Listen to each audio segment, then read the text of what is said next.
मेरे गुस्से मारे, धक्का मारा, लात मार के मुझे नीचे पटक दिया और फिर मुझे मार्शलों ने नहीं, मुझे कांग्रेस के लोगों ने संबंध में सरकार का ध्यान।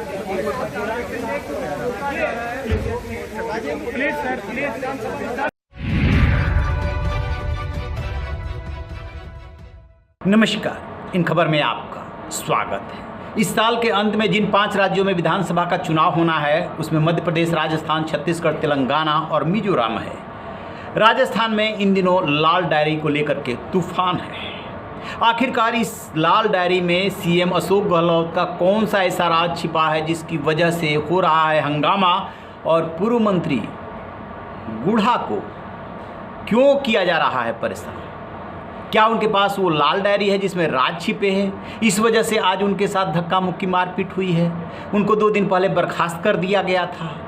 लाल डायरी का राज जानने के लिए हर कोई बेताब है, तो आपको बताते हैं कि क्या लाल डायरी का राज है। दरअसल याद कीजिए 2020 जुलाई को, तब सचिन पायलट बगावती मूड में थे। मानेसर में अपने समर्थक विधायकों के साथ होटल में ठहरे हुए थे। सरकार गिरने की नौबत थी। अशोक गहलोत जादूगर कहे जाते हैं। सरकार को बचाने के लिए एड़ी चोटी का जोर लगाए हुए थे और धन वर्षा हो रही थी। अब उनके साथ जो है राठौर बहुत उनके विश्वसनीय हैं।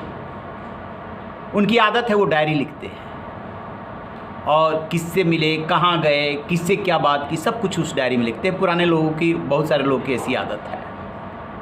नवंबर 2020 में उनके यहाँ इनकम टैक्स की रेड पड़ती है। उसी समय राजेंद्र गुढ़ा पहुँच जाते हैं वहाँ पर। कहते हैं कि एक डायरी इनकम टैक्स के हाथ लगी थी और एक डायरी राजेंद्र गुढ़ा के हाथ। राजेंद्र गुढ़ा भी जो है वो गहलोत के नज़दीक रहे, माने तो वैसे वो सचिन पायलट खेमे के भी जाते हैं। तो वो डायरी लेकर के आ गए थे और गहलोत को बता दिया था कि हम डायरी ले आए हैं। अब गहलोत कहते हैं कि उस डायरी को जला दो। एक बार तो राजेंद्र गुढ़ा ने कहा, जो बर्खास्त हुए हैं अभी, कि हमने उस डायरी को जला दी, लेकिन फिर कहा कि नहीं, दूसरी डायरी है मेरे पास। अब क्या है सच, ये तो राजेंद्र गुढ़ा ही बताएंगे। 12 उसी दौरान क्या होता है कि बीजेपी के विधायकों की भी बाड़ेबंदी की जाती है। गहलोत समर्थक विधायकों को होटल में तो रखा ही रखा गया था। इधर सचिन पायलट अपने समर्थकों के साथ थे, उधर गहलोत समर्थक विधायकों को होटल में रखा गया था ताकि कोई टूटने न पाए। उधर बीजेपी को भी भनक लगी तो उसने अपने विधायकों की बाड़ेबंदी करनी चाहिए और 2 हेलीकॉप्टर मंगाए गए, लेकिन बीजेपी के सारे विधायक नहीं पहुँचे। यही वो राज है जिसकी वजह से गहलोत घबराए हुए हैं, बेचैन है।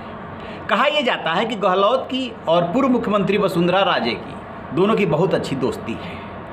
वसुंधरा राजे ने ही ये भी कहा जाता है कि सचिन पायलट के आने का रास्ता रोका था और वो चाहती थी कि गहलोत सरकार न गिरे, क्योंकि गहलोत ने वसुंधरा राजे के शासन में हुए भ्रष्टाचार की जांच नहीं कराई थी, तो कहीं ना कहीं दोनों में ट्यूनिंग अच्छी थी। लिहाजा उनके समर्थक विधायक नहीं पहुँचे थे। बीजेपी ने किसी तरीके से लिपापोती कर दी थी उस मामले में और बहरहाल वो हेलीकॉप्टर लौट गया। गहलोत सरकार का संकट भी टल गया।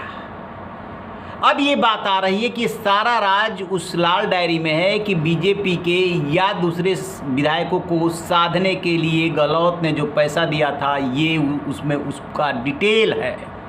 राज्यसभा के चुनाव में किन विधायकों को कितना पैसा दिया गया, ये भी उस डायरी में है, ऐसा कहा जा रहा है। और ऐसे ही न जाने कितने मामलों के राज उसमें लिखे हुए हैं।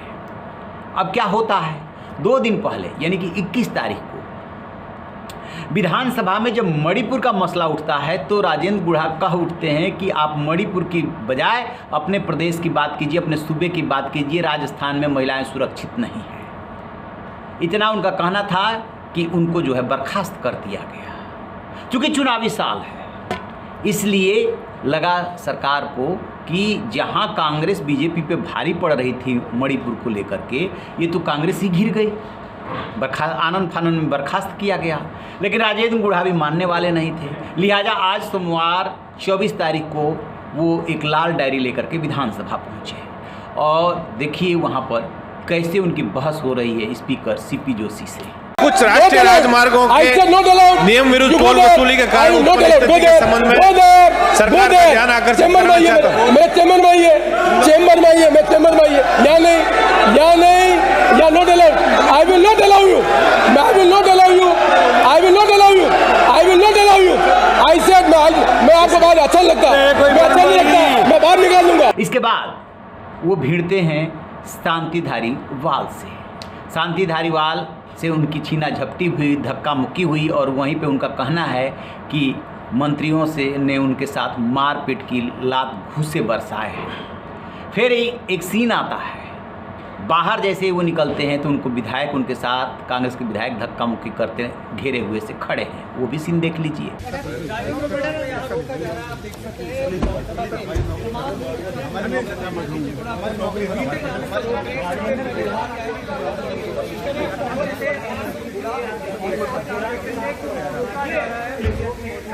प्लीज सर,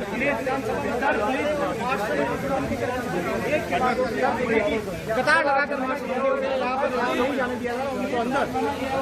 तस्वीरें देखिए कि किस तरीके से ये फिर रो रो करके ये क्या कह रहे हैं, ये भी जरा सुन लीजिए। इन्होंने सारे के सारे 25-50 लोगों ने एक साथ मेरे ऊपर हमला कर दिया। मेरे गुस्से मारे, धक्का मारा, लात मार के मुझे नीचे पटक दिया और फिर मुझे मार्शलों ने नहीं, मुझे कांग्रेस के लोगों ने, कांग्रेस के मंत्रियों ने मुझे घसीट के बाहर निकाला। तो मैंने धारीवाल जी को कहा, साहब मुझे वक्तव्य देने दो, आप बीच में मत बोलो। इतनी देर के अंदर धारीवाल ने मुझे धक्का दिया। फिर कांग्रेस के मंत्री सारे मेरे ऊपर टूट के पड़ गए, विधायक पड़ गए और मेरे हाथ से जो डायरी थी उस डायरी का पार्ट एक था वो छीन ले गए। मेरा भी लगेगा मेरे तो वो सारा वो छीन के ले गए मेरे से। और फिर मुझे कांग्रेस वालों ने नीचे पटक दिया, मंत्रियों ने। अब मुझे 2-4 का तो पता है, 2-1 लात तो मुझे धारीवाल ने मारी।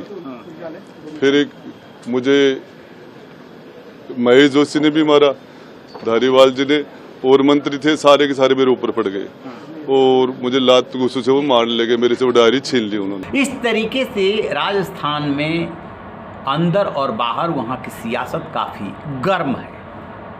चुनावी साल है, बीजेपी घेरने की कोई कसर छोड़ेगी नहीं और राजेंद्र गुढ़ा जो है अशोक गहलोत के लिए बन गए हैं एक तरह से सियासी काल।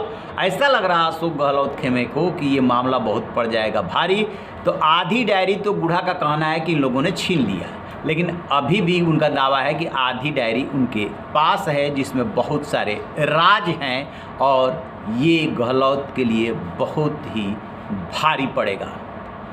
देखते हैं कि आगे आगे होता है क्या। रहिए बेखबर, देखते रहिए इन खबर। Thank you.